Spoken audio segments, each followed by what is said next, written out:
बिस्मिल्लाहिर्रहमानिर्रहीम।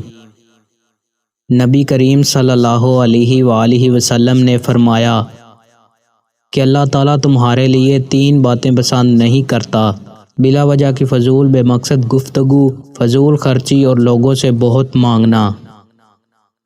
नबी करीम सल्लल्लाहु अलैहि वसल्लम ने इरशाद फरमाया, जब तुम नमाज के लिए खड़े हो तो उसे अलविदाई नमाज समझकर अदा करो। दोस्तों, मज़ीद वीडियोज़ के लिए चैनल को सब्सक्राइब लाजमी करें। बहुत शुक्रिया।